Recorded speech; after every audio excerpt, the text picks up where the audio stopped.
They say every artist paints what they cannot say.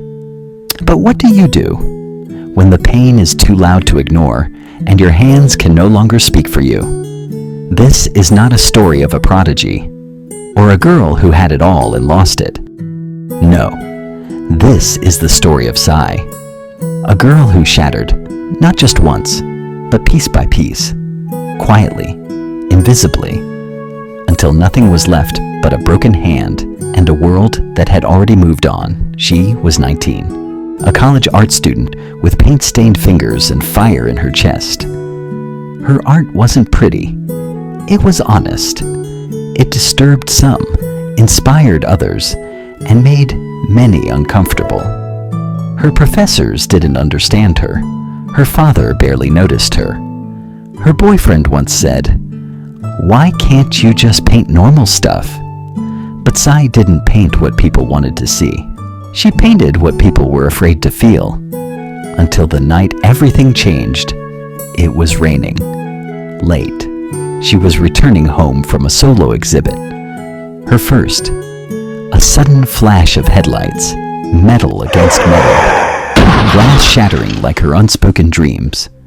When she woke up, the hospital lights felt colder than the rain. Her right hand, the hand she painted with, was trembling, twitching. Nerve damage, they said. Permanent, probably. Painting? Gone. The world moved on. People said, "You'll find something else." As if dreams are jackets you can just take off and replace. For months, Sai vanished. No calls, no canvas, no color. She stared at her hand like it was a betrayal. Her thoughts darkened. She stopped going out. The light in her studio remained off, like a sun that refused to rise. But grief has a strange rhythm. It doesn't ask for permission to heal. One afternoon, with no reason at all, she dipped her fingers into blue paint. Not to create, just to feel. The tremor in her hand dragged the paint across the paper in unpredictable, chaotic lines. But something about it felt alive. She kept going, not with brushes, not with perfection, just raw emotion, smears, streaks, scratches. Each movement was a story, each painting a confession. She stopped trying to control the art and let the damage speak. Weeks turned into months. Her walls filled with wild, hauntingly beautiful pieces. Art born not from skill, but from suffering, surrender, and survival. She called the collection Fractured Light, not because it was broken, but because it shined through the brokenness. A year later, her work debuted in New York. People stood in silence. Some cried, others said, "This feels like me." A journalist once asked her, "How did you become so mature, so young?" She smiled, not the kind of smile people wear for cameras, but the kind earned through pain. "Because I didn't grow up through age," she said. "I grew through damage. I didn't paint despite my pain. I painted through it." Some flowers bloom in sunlight, others bloom after the storm. But the ones who survive lightning, they carry their own light forever.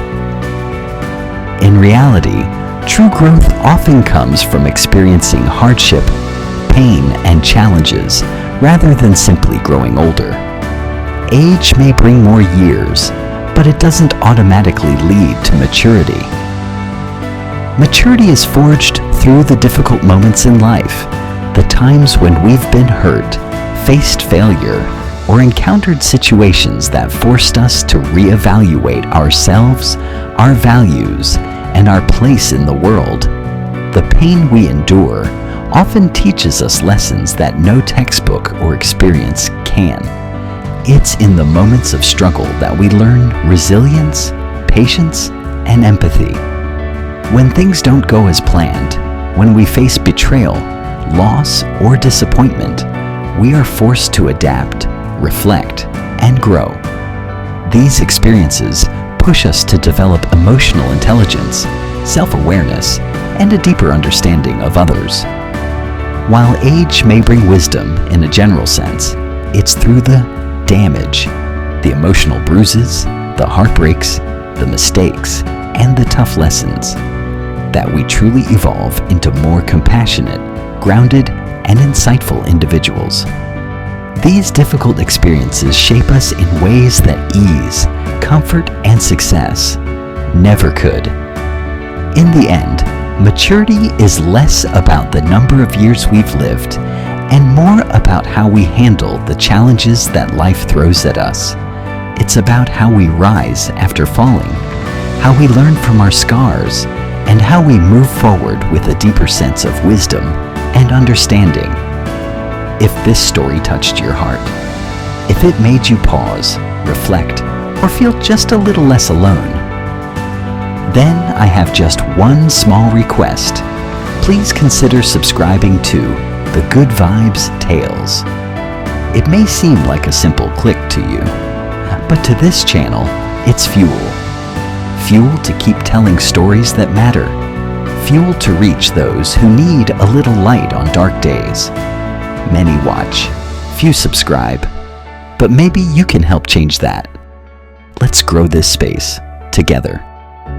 With your love, your blessings, and your presence, thank you for being here. Until next time, stay kind, stay brave, and never forget, your scars have a story, and that story deserves to be told.